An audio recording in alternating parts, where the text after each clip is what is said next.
Who got the keys to my thing? So in 2 months I went from not knowing anything to being a full license holder. I stay copyrighting my videos, like, sis, this is how you know I do this for fun. I'm bringing you the tea and all the tips on how to pass your driving test real quick.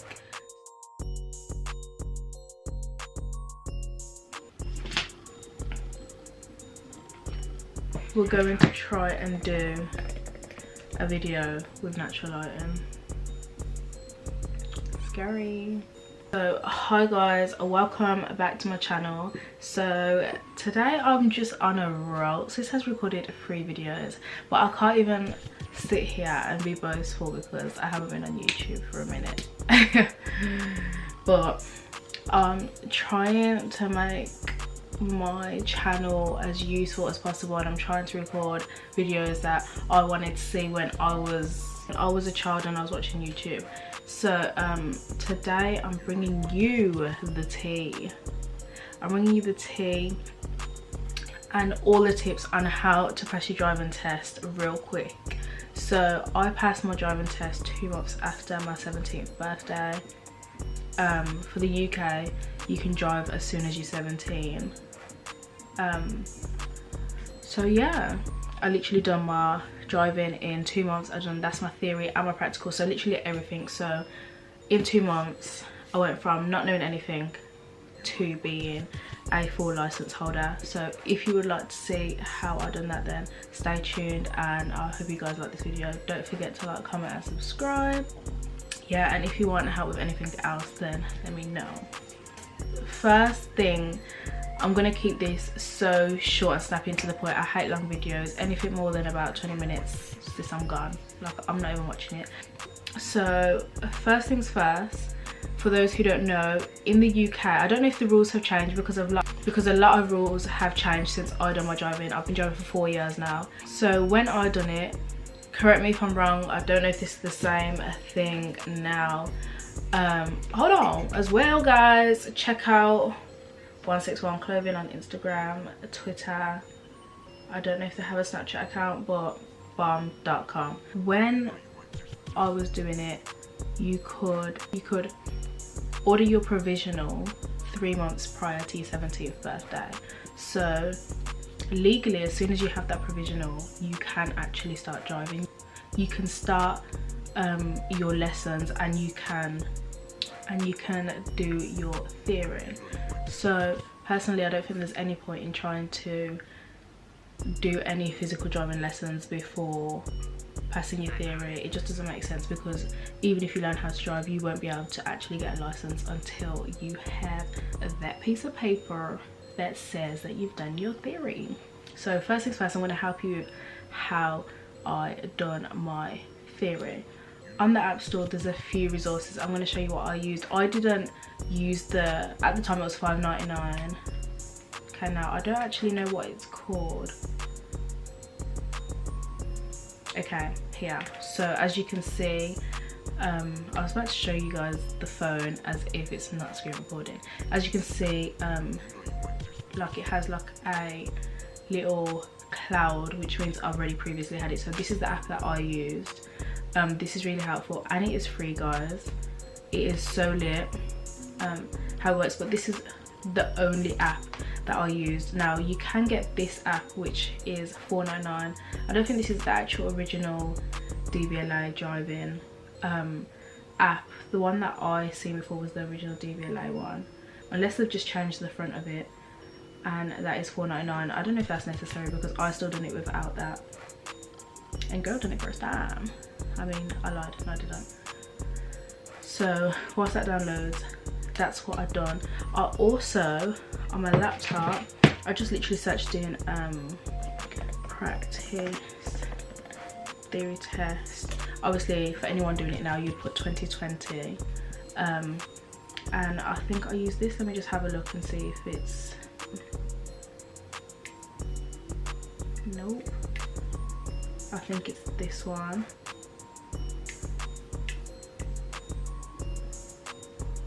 No, see, I can't actually find the one that I used at the time. Obviously these are all different now, the whole testing process is completely different, so I can't find the original one, but literally searching on Google practice test, and girl, you will find everything you need online. So that is what I've done for the theory. Now with the theory, I passed on my 3rd time I think, but what I would do is, so when I failed, I'd literally on my way home I'd book another test, and I don't know for every other city, but for Birmingham they were quite jam-packed, so I would literally have to book like 2 weeks in advance, and every single day I would check for cancellations. The thing what I'd done wrong was I didn't actually revise at first, so like I think it was my 1st and 2nd one that I didn't actually revise. Like I was just like thinking, oh, self-explanatory, like I would do like a 30-minute revision before the test, and yeah, that's what I was failing. So if you guys actually genuinely revise, put your mind to it and just do the revision, you'll pass 1st time, and you could probably even do your whole driving in a month, not 2 months like me. So I think my my theory process took about 3 weeks for me to pass, which sounds like quite short, but at the time I was just giving up. I was thinking, oh my god, I'm over this. But it was literally my mum like, nope, booked it, nope, I booked it, nope, I booked it. So basically that's what I've done for my theory. And also, why am I capping? This practice has a perception, and honestly guys, use all these free resources. I think this is the one that I use, so I'm gonna link loads of like sites you can use down below, but all these free things, make use of them, because not everything, just because it costs something doesn't mean it's any better. So that's how I done my theory, and as soon as I done my theory, I found an instructor. Do research on instructors. There's nothing wrong in getting an instructor, not liking them, getting a new instructor, but to save that hassle, do research, ask your friends who have passed, like ask for recommendations. I'm sure there's even sites nowadays, there's sites for everything. Like you can literally search in best restaurant in Birmingham, you will find it. So search in, like, let's see if you can search good driving schools near me, and I'm sure you can find someone who has reviews or whatever. I will ask my driving instructor if I can give his details out. He was amazing. He passed me and around 10 of my friends. I'm not saying he passed us, but he taught us well enough to pass. So just make sure you do your research and you should be good to go. Forgot to mention another thing that I done, and it sounds a bit demanding, to be honest. It sounds hella demanding, but when I first met my driving instructor, like I was like, sir, this is how much money I'm giving you, this is how many lessons I want, and I'm going to pass. So another thing you need to be is like, you need to be motivated. With me from early, I just hated public transport, but not because I think I'm better than anyone or whatever, but I've got to think about like hygiene, and you know when like people sneeze or cough and touch surfaces, oh, it drives me insane. I just can't deal with that. So from like early, me and my best friend always used to just be getting Uber, spending money on Uber. We used to do Uber everywhere, and it's just not practical or economical at all. So yeah, get your license. So I said to him, I think in total I've done 15 lessons, 15 2-hour lessons. Another tip, do not do 1-hour lessons once a week. Now, a lot of people do that, and I understand that not everyone is financially stable enough to block book lessons or do more than 1 lesson a week. But if that is your predicament, then I feel like you should just save at least £500 just to dedicate your driving, just to get it in and out. I feel like if you do 1 lesson a week, by the time you get to next week, you're recapping what you've done the first week. It's pointless, it's a waste of money. So what I personally done, which obviously everyone's not as fortunate as me, but my parents paid for my driving. Obviously I was young at the time, so I think I've done like 3 lessons a week for a month. So yeah, and literally that was straight after 6th form. He would be waiting, And yeah, there's not much to that. Literally with the driving aspect of it, I literally just done the lessons. When it came to actual physical lessons, that is all I'd done. I had a good instructor, and I just was consistent with my lessons. I'd done 3 a week, 3 2-hour lessons a week. Obviously I wouldn't really recommend telling your driving instructor this, because my driving instructor was a bit like but I'm hard of hearing. I wasn't listening. As soon as I passed my theory, I booked my practical. I'd done this because at the time there was a high demand. My birthday's in summer, so there was a high demand for people trying to do their lessons. So I remember I booked my practical, I would like to say the start of July. My birthday is 16th of July, but as I said, I'd done my theory as soon as I got my provisional, so which was 3 months prior. I booked my theory, I think, start of July, and I think the next test for practicals was in January. So that's just an example of how long you had to wait. So that's why I wasn't playing no games of waiting for my instructor to tell me, oh, you can book your test now, and then have like 6 months in between when I've learned how to drive and when my test is. I feel like that's another a tactic that driving instructors use, because you go into want to recap and remember everything, so you go into want to keep booking lessons. Don't do all that, it's a waste of money. I booked my practical immediately after I'd done my theory, bing bang bosh, got it over and done with. So by the time I was feeling like I was getting more ready, that's when I started to begin to look at cancellations every single day. And it's crazy, like I remember one time, I think it was basically there's a slot time in between when you can change your practical test. So I think it was between like 9 AM and 8 PM, I can't remember exactly. And I'll do it like 5 minutes before the last hour that you could adjust your driving test, and there would be like 1-2 months earlier. So it's just literally about keep checking, keep looking for cancellations, and yeah. So I booked that before I'd even met my instructor, and when I felt like I was slowly getting a hang of this whole driving thing, that's when I'll slowly get lessons closer and closer. And then I remember I just literally slapped my instructor with a day, and I was like, I told my instructor the day, and I kind of said to him like, would it be possible to be ready by this day? And don't be discouraged by driving instructors. As good as my driving instructor was, he still was like, it's a bit soon, like, are you sure you want to do this? And he wasn't necessarily like telling me I wasn't ready, but he was just preparing me to not be excited if I failed, which is good. I feel like it's better to prepare for the worst so you don't get as disheartened. So another useful trick what I've done with the actual physical aspect of driving. Now guys, I'm telling you, the resources online are endless. Like YouTube, you can find out everything there. And luckily for me, when I was doing my driving, anyone who's from Birmingham, I've done my driving in Kings Heath. Luckily for me, there's someone on YouTube who does like virtual driving lessons in that area. So before I'd even done my test, I knew every single possible route. That probably gave me an advantage, but also check for your area, you never know. So I just searched in Kings Heath driving test, and I'll show you who I used to watch if he's still here. I think it might have been First Drive. So First Drive is a hello and welcome to Common Driving is a online virtual driving.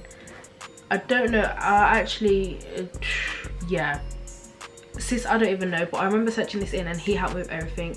So he's got loads of different lessons. He teaches you how to get your clutch, he even teaches you how to do an emergency brake, which really helped me, because even though I didn't get tested on emergency brake, my instructor did teach me that. So I learned on here. Then on my next lesson I said to him like, am I going to learn my emergency brake? And that was probably me just being 2 steps ahead of him. He probably was eventually going to teach me that, but at the time he hadn't. So it's also worth having a look at if there is like resources like this for your area. To be honest, anyone in any city can still use him for everything else, except I was at an advantage because he done the exact same routes which I was being tested on. Now just because I passed in 2 months doesn't mean you are necessarily going to pass in 2 months. Some people could pass in 1, some people could do everything. It just depends, honestly. But I promise you, as long as you do listen to everything that I've suggested here, I don't see why you can't. Another thing as well is that when I done my test, it was quite different to how the test is now. We didn't have sat navs in our test. They've added different maneuvers to this test. What else do they do now? They ask questions. We don't get asked questions. Well, when I done my test, we never got asked questions. The only thing we got asked was to read a number plate of a car that was at a certain distance to make sure that our eyesight is okay. So yeah, I think I've mentioned everything. So yeah, let me try and summarize it really quick. So the tips I would give is apply for your provisional 3 months prior to your 17th birthday. Revise for your theory and pass first time. There's no point prolonging it, just do the revision. The resources are there. Wow, the resources are there. Find a good driving instructor from recommendations, or do your research online if there's any reviews on that driving instructor. If you do not like that driving instructor, there's nothing wrong in changing. Nobody ain't forcing you to stay with that driving instructor. Make it known that you are not an idiot to these instructors. Instructors want to take coin, honey, so make it known that you're not stupid. And yeah, I only done like 1, 2 or 3, but I would go to Asda with my dad on a Sunday and just like have a feel of the car. It helps. See if you can do it. On Sunday Asda's closed at 4 p.m, so the car park is completely empty. And yeah, have a try with that. So another tip, try do some lessons with your parents if they're willing to do so. As soon as you have a provisional, they can occupy you in a car and essentially teach you how to drive, basically. Book your practical in advance so you don't have to wait a long period of time once you have fully confident in the fact that you can drive. Do not tell anyone that you're doing it. From start to finish, nobody knew that I was doing my driving. Nobody knew I was doing anything. So like my best friend obviously knew I was doing my driving, and basically even when I passed, nobody even seen my certificate. I just wanted to wait till I got a car and people see me. That was literally it. I feel like it takes away a lot of pressure when people don't know what you're doing. So don't be telling someone, oh, you're doing your driving, or this is the date of your test. Some things that mean a lot to you are better kept unsaid or mentioned and just safe in your own brain, kind of thing. So yeah, I wouldn't suggest telling anyone. It just applies extra pressure and it just makes you a bit scared. Girl, you want to not do that. And I think that's it, to be honest. I think that is everything. And yeah guys, good luck with your driving. If I do forget anything, then I will have to do that whole ghetto business of slipping in a little video saying this is what I forgot.